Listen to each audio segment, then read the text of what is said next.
Welcome back to page 121.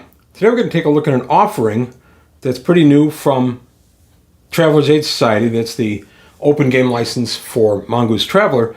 And this is the Belter, a Traveler Career Sourcebook. I had the opportunity to read this basically while it was still in production. The author sent me a copy, and he sent me this copy, to which I want to say thank you.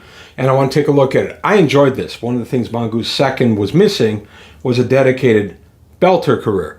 There are other iterations of Traveler have had it, and I know you could make one out of the Citizen career or Scout or anything like that. But this is one that's dedicated just to being a Belter. So any fan of the Expanse is going to want to take a look at this.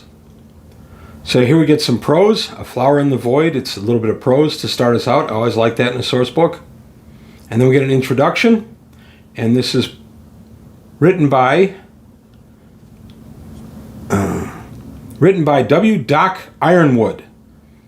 And W. Doc's got a little bit of a background in explosives and things, and I gathered that it tells us at the end, the designer's notes, he tells us that, but I gathered it throughout reading it because there's a lot of specific information about opening up an asteroid to get the valuable goodies within and that kind of thing.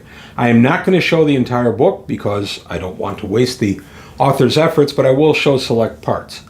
So we go into the Belter career. There it is. It's all called out right there. You want to be a Belter? This is a really good way to do it. I thought this is very well developed. And there you go. Event table, the mustering out benefits, the whole shebang. So you can create your Belter right here. Belter operations, the prospect and claim. This goes into tremendous detail on that. And then the way of the Belter. So are we going to go in and claim it, and how are we going to hold on to it, how are we going to keep people from jumping our claim? Some really good stuff discussed in here. And then the breaker's dilemma. The breaker is, he must choose which method is best to get at the load of material inside the asteroid, and here's how you go about it. Talks about how dangerous the environment is. And then SHOT software, strategic haul optimization tool, and talks about how you would use SHOT in the mechanics. So it does a simulation of what it would be like to take this asteroid, try to find its weak point, crack it open, take out whatever you've scanned that's in there. How would you go about it? This is one of the tools you would use. And then the SHOT mishap table. Maybe you got a bad reading. Well, here's the mishaps on your 2-6 table. And the big strike, of course, isn't liquid credits. You have to find a way to turn that gold into gold.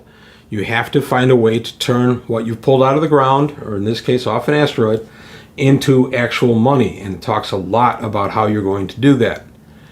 And then this was really neat. Big strikes in game balance, the Comstock effect.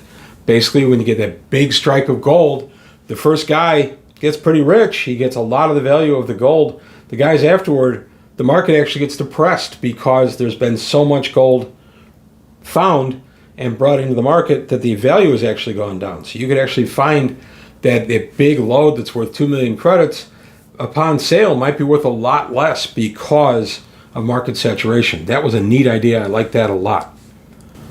I've skipped ahead a little bit. We're going to take a look at slang, jargon, and traditions. I like this kind of stuff. This breathes a lot of life into a book, and we get some neat little slang. Bang the gong, the entire prospecting and extracting process from the initial sensor sweep to the final extraction of ore, refers to noise of active scanning.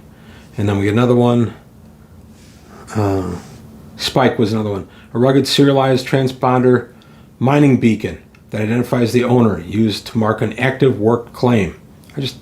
Some nice stuff like that I really enjoyed. And so in some of the rest of the book, we get a nice look at some equipment you can have to help you with mine, remote drones and things like that, to help you get the treasure into your ship. And then we have a lot of adventure hooks. So here we have 12 adventure hooks. Oddly enough, this one starts with number 1, so it's not a true 2-6 table. Some really fun adventure hooks in there.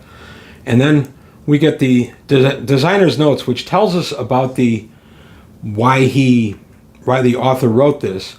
And he was a licensed blaster and a programmer. He wanted to make a playable minigame around the core activity of prospecting and mining that could be used in any system with a belt or moon.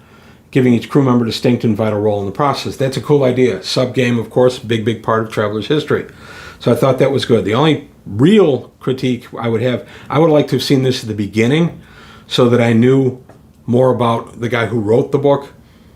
It helps me think about why he's writing what he's writing. I had figured out that he was a blaster at some time. You can tell by the way he talks about the explosives in here. But I would have just put a note, a little preface at the beginning, giving his bona fides as the author of the topic. That's it. I liked this book a lot. Again, I want to thank the author for sending it my way.